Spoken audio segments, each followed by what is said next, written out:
Bismillahir-Rahmanir-Rahim. In the name of Allah, the most beneficent, the most merciful.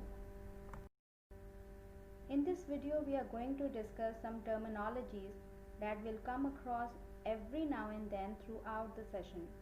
The board assessment criterion collectively depends upon three elements. Number 1, fitness for purpose. Number 2, content that you have created. And number 3, quality of written expression or the language. If we talk in detail about the quality of written expression or the language, we must know that our written expression should be in accordance with the purpose of writing and audience. So here we are going to discuss about certain technical jargons that you must understand well before starting to learn anything else. These terms include number 1, tone. Number 2, register. Number 3, style. Number 4, standard English. Number 5, non-standard English.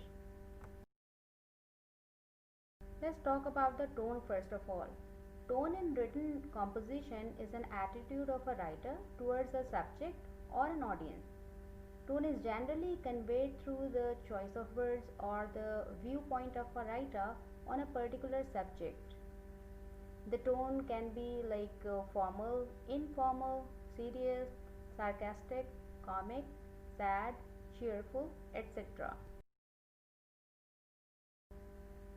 Consider the following example of tone.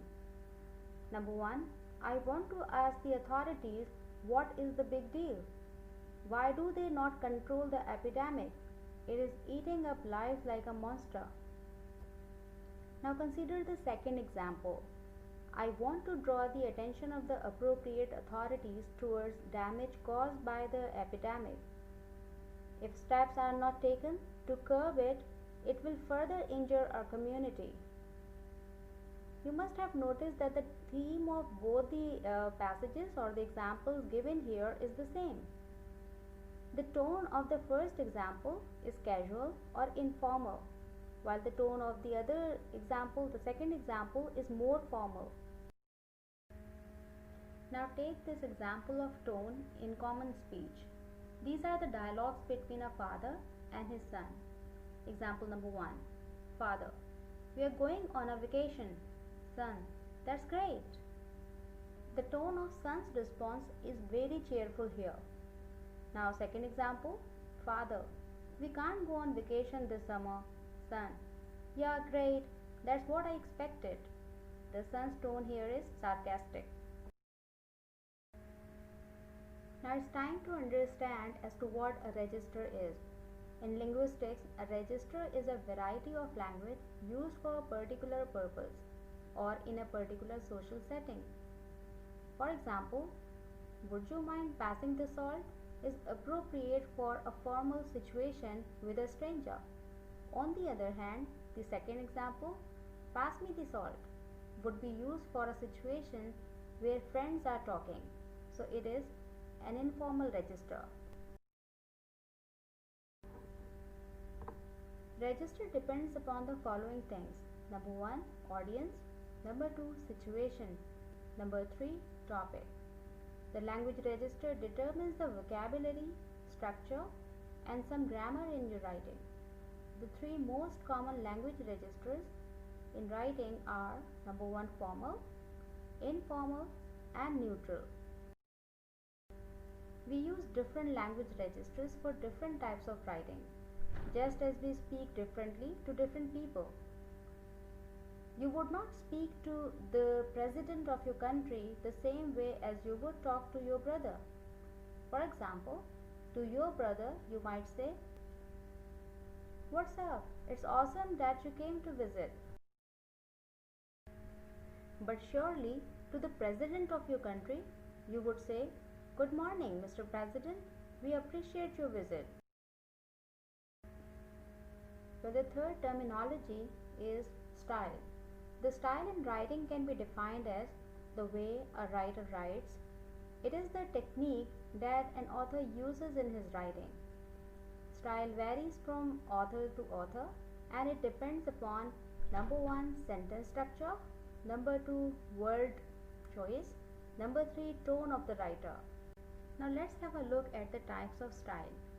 Style can be descriptive, persuasive, narrative, or expository, which can also be called argumentative style. Now let's have a look at the short examples of style in sentences. Number 1. Narrative. I think it's a good idea, said Jenny. You can imagine the outcomes, retorted Emma, pushing the door open. Reluctantly, Jenny followed. Next one. The sunset fills the entire sky with the lovely deep color of rubies, setting the clouds ablaze. This is the example of descriptive style.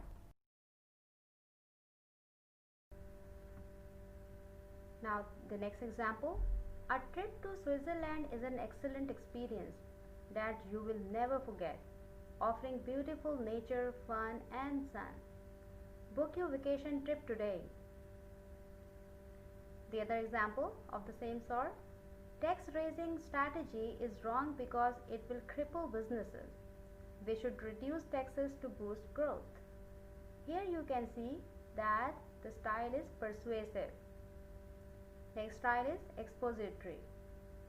In a medium bowl, beat cream together with the sugar and butter.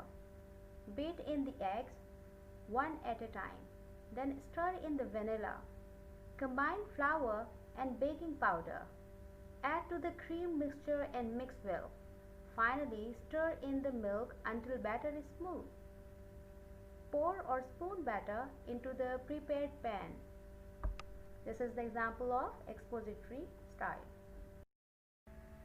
Now let's have a look at standard and non-standard English. As far as standard English is concerned, we avoid non-standard grammar, slang, and swear words. On the other hand, non-standard English includes type of English which does not conform to vocabulary and grammar of standard English. Another difference is that a standard language is a variety of language that is used by government, in the media, in schools, or for international communication, while non-standard English is day-to-day language. Now let's have a look at some examples of standard and non-standard English. In non-standard English, we say, I'm gutted to be injured. Here, gutted is an adjective which means upset or disappointed. It's a British slang. The second example of non-standard English is, see you later.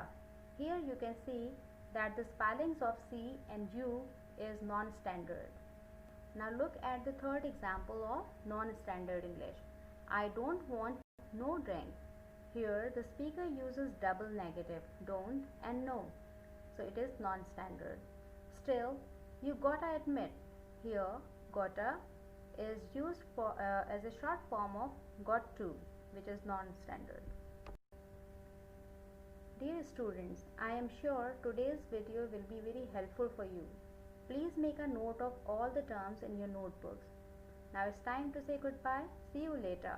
Allah Hafiz.